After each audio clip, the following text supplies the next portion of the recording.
If you're on your fitness grind, but you are not seeing results, but you've been getting after it and you feel like you plateaued, I'm gonna give you 4 tips of how to get beyond that plateau. Now, this is for someone who has been working out, who's been going after it, and you just aren't seeing the results like you used to, like those newbie results, right? So what do we do? How do we get better? And how can we make bigger gains even faster? And that can be endurance gains, that can be strength gains, all of these things. So how can we do it? 4 ways that I've kind of just melded this together to make sure that this works for you. Number 1, update your training splits and change your workouts. What happens is, just like anything else, we just get in a routine. We just end up doing the same thing every single day or every single week, and we expect these crazy results or these crazy different results, and it's just not feasible. It just won't happen, right? So make sure that you're updating your training splits and changing your workouts. So every 12 weeks, I change my training splits. Currently, I'm in a prep for High Rocks on March 15th, right? So my training split, I had a 12-week strength building phase, and now I'm in a 12-week really High Rocks specific building phase where I'm really still focusing on strength, a whole lot of running until like a 1-week taper a week out, right? And then after that, I'll go into some other 12-week or 16-week phase. So making sure that I'm updating my training splits and changing my workouts helps me continue to gain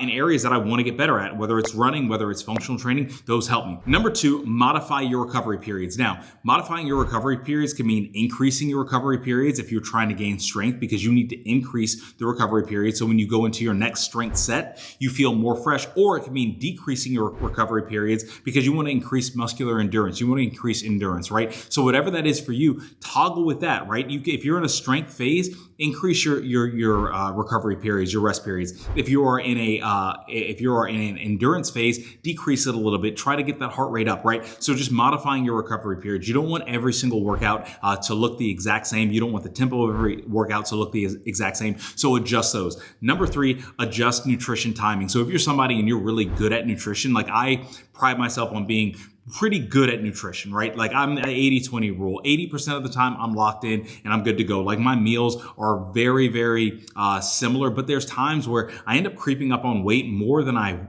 think that I should. But I'm looking at my meals and I'm like, oh, my meals are relatively healthy. But if I look at the sum total of the calories, my calories far exceed what I'm burning, right? So what I've done, especially now in this phase that I'm in, is I've adjusted my nutrition timing, right? So what I do is I focus on making sure that my carbs are there when I need them. Now, I eat more carbs before I go to bed because in the mornings I typically have my longer workouts and runs. So I want to make sure that I have those glycogen stores that I can use in the morning. And then throughout the day, I really taper those down. In the morning and lunch, I taper the carbs down because I don't need it. I'm not expending as much energy. I do a small carb meal midday because for my lunchtime, I typically do another threshold workout in the garage or a zone 2 workout in the garage on the assault bike or on the skier. But that's not something where it's like that's the bulk of my training. The bulk of my training happens in the morning. So I make sure that I adjust my nutrition around that so that I'm the most fresh, so that I have the most energy from food sources in there. Now, the other thing is get creative. When it comes to nutrition, get creative. If you're someone who you're like, oh, I'm just always eating unhealthy and I'm always finding a way to eat unhealthy, you have to find a way to eat healthier. Now, this is a shameless plug, and it is what it is. And this is obviously not contracted by Ninja or Ninja Creamy, but Carly and I got a Ninja Creamy for Christmas, and we absolutely love it. And all that it is it makes ice cream. We love ice cream. We love sweets of that nature, but anytime we make sweets, we want to make sure that it's as healthy as possible. And this thing makes ice cream for real. So all we do is we make sure that there's Greek yogurt in there, there's cashew milk, and then a whole lot of protein, right? And that for us is something where when I talk about adjusting nutrition, sometimes it's not just adjusting when you're intaking nutrition, it's adjusting what you're eating and creative ways to making sure that you're still enjoying foods so you don't just go crazy and you don't binge, right? So that for us is something I'm like, I highly recommend. We joke about it and we're like, that has made our nights so much more fulfilling because we're like, we have ice cream every single night, but we know that it's packed with protein and we're able to make more gains because of it, right? We're able to recover faster because we have more protein in our system. We are able to just have a more enjoyable eating experience as well. So adjust your nutrition timing, and you might need to adjust what you're eating. And number 4, implement new progression methods. Now, what is this? Progression methods can be adjusting your tempo, right? So the speed in which you are lifting weights, and the style in which you're lifting weights, adjusting the tension, right? So if let's say you're doing a bench press, you explode out, and you might say, instead of just exploding out and coming in real fast, you might explode out and then bring it back 2 to 3 seconds, right? So it's just adjusting the tension with the weight that you have. Those can help increase gains, because what it does is it's micro changes that help for a macro build, right? Number 3 of that is adjusting your training time, right? And it can be something where it's like, you might be going to the gym and working out 90 minutes. Maybe you just need to get in there 45 minutes. You need to go hard for 45 minutes, and then you need to recover for a little bit longer. And so the one thing that I'll add into it is recovery is a massive thing. And I used to not necessarily take it seriously, but getting as much sleep as you possibly can, recovering, hitting the sauna, making sure that you are getting your supplements in, your vitamins in, making sure that you're eating the right things. All of those help with recovery. When you are able to recover faster, you're able to build faster, right? And if you're just beating yourself to a pulp every single day and you're not putting any sort of recovery methods in, then you're actually not getting any gains, and you're not getting the gains that you need and that you want, right? And the last thing is adjusting intensity. This is a progression method. If every day you're going in the gym and you're going in with the same intensity, whether it's high, whether it's low,